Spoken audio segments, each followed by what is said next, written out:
Primeira carta de Paulo a Timóteo, capítulo 1. Saudações de Paulo. Eu, Paulo, apóstolo de Cristo Jesus, por ordem de Deus, nosso Salvador, e de Cristo Jesus, nossa esperança, escrevo esta carta a Timóteo, meu verdadeiro filho na fé. Que Deus, o Pai, e Cristo Jesus, nosso Senhor, lhe dê em graça, misericórdia e paz. Quando parti para a Macedônia, pedi a você que ficasse em Éfeso e advertisse certas pessoas de que não ensinassem coisas contrárias à verdade, nem desperdiçassem tempo com discussões intermináveis sobre mitos e genealogias que só levam a especulações sem sentido, em vez de promover o propósito de Deus que é realizado pela fé. O alvo de minha instrução é o amor que vem de um coração puro, de uma consciência limpa e de uma fé sincera. Alguns, porém, se desviaram dessas coisas e passaram tempo em discussões inúteis.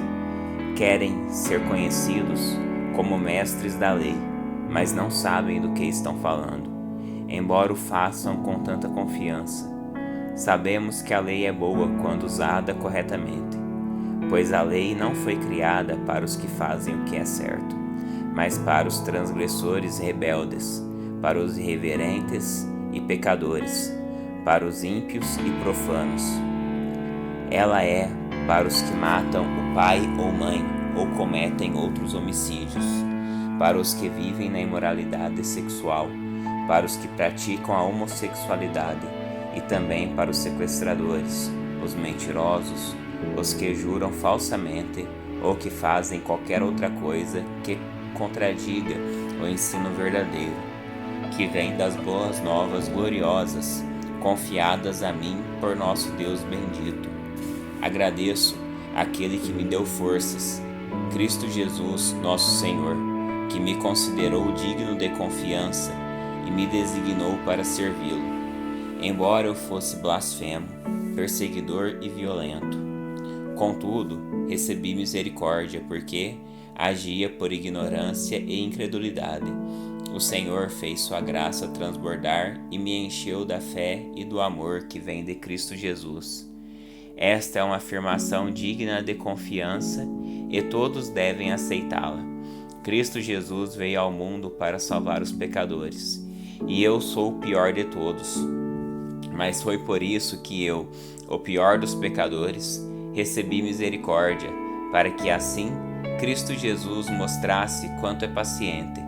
Desse modo, sirvo de exemplo a todos que vieram a crer nele, para a vida eterna. Honra e glória a Deus para todos sempre. Ele é o Rei eterno, invisível e imortal. Ele é o único Deus. Amém. Timóteo, meu filho, estas são minhas instruções para você, com base nas palavras proféticas ditas tempos atrás a seu respeito, que elas o ajudem a lutar o bom combate. Apegue-se à fé e mantenha a consciência limpa, pois alguns rejeitaram deliberadamente a consciência e, como resultado, a fé que tinham naufragou. Himeneu e Alexandre são dois exemplos. Eu os entreguei a Satanás, para que aprendam a não blasfemar. 1 Timóteo capítulo 2. Instruções a respeito do culto. Em primeiro lugar, recomendo que sejam feitas petições, orações, intercessões e ações de graça em favor de todos, em favor dos reis e de todos que exercem autoridade, para que tenhamos uma vida pacífica e tranquila, caracterizada por devoção e dignidade. Isso é bom e agrada a Deus, nosso Salvador, cujo desejo é que todos sejam salvos e conheçam a verdade. Pois há um só Deus e um só mediador entre Deus e a humanidade, o homem Cristo Jesus. Ele deu sua vida para comprar a liberdade de todos. Essa é a mensagem que foi entregue ao mundo no momento oportuno. E eu fui escolhido como pregador e apóstolo para ensinar aos gentios essa mensagem a respeito da fé e da verdade.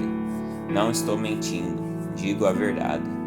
Quero, portanto, que em todo lugar de culto os homens orem com mãos santas levantadas, livres de ira e de controvérsias. Da mesma forma, quero que as mulheres tenham discrição em sua aparência, que usem roupas decentes e apropriadas, sem chamar a atenção pela maneira como arrumam o cabelo ou por usarem ouro, pérolas ou roupas caras, pois as mulheres que afirmam ser devotas a Deus devem se embelezar com as boas obras que praticam. As mulheres devem aprender em silêncio e com toda submissão. Não permito que as mulheres ensinem aos homens, nem que tenham autoridade sobre eles. Antes, devem ouvir em silêncio, porque primeiro Deus fez Adão e depois Eva. E não foi Adão o enganado, a mulher é que foi enganada, e o resultado foi o pecado. Mas as mulheres serão salvas, dando à luz filhos, desde que continuem a viver na fé, no amor e na santidade, com discrição. 1 Timóteo capítulo 3. Os líderes da igreja. Esta é uma afirmação digna de confiança. Se alguém deseja ser bispo, deseja uma tarefa honrosa. Portanto, o bispo deve ter uma vida irrepreensível. Deve ser marido de uma só mulher, ter autocontrole, viver sabiamente e ter boa reputação. Deve ser hospitaleiro e apto a ensinar. Não deve beber vinho em excesso, nem ser violento. Antes, deve ser amável, pacífico e desapegado do dinheiro. Deve liderar bem a própria família e ter filhos que o respeitem e lhe obedeçam. Pois se um homem não é capaz de liderar a própria família, como poderá cuidar da igreja de Deus? Não deve ser recém-convertido, pois poderia se tornar orgulhoso e o diabo faria cair.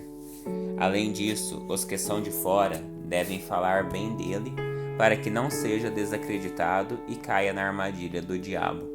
Da mesma forma, os diáconos devem ser respeitáveis e ter integridade. Não devem beber vinho em excesso, nem se deixar conduzir pela ganância. Devem ser comprometidos com o segredo da fé e viver com a consciência limpa. Antes de serem nomeados diáconos, é necessário que se faça uma avaliação cuidadosa. Se forem aprovados, então que exerçam a função de diáconos. De igual modo, as mulheres devem ser respeitáveis e não caluniar ninguém. Devem ter autocontrole e ser fiéis em tudo que fazem. O diácono deve ser marido de uma só mulher e liderar bem seus filhos e sua casa. Aqueles que exercerem bem a função de diáconos serão recompensados com o respeito de outros e terão cada vez mais convicção de sua fé em Cristo Jesus. Embora espere vê-lo em breve, escrevo-lhe estas coisas agora, para que, se eu demorar, você saiba como as pessoas devem se comportar na casa de Deus. Ela é a igreja do Deus vivo, coluna e alicerce da verdade. Sem dúvida, este é o grande segredo de nossa fé. Cristo foi revelado em corpo humano, justificado pelo Espírito, visto por anjos, anunciado às nações, crido em todo o mundo e levado para o céu em glória.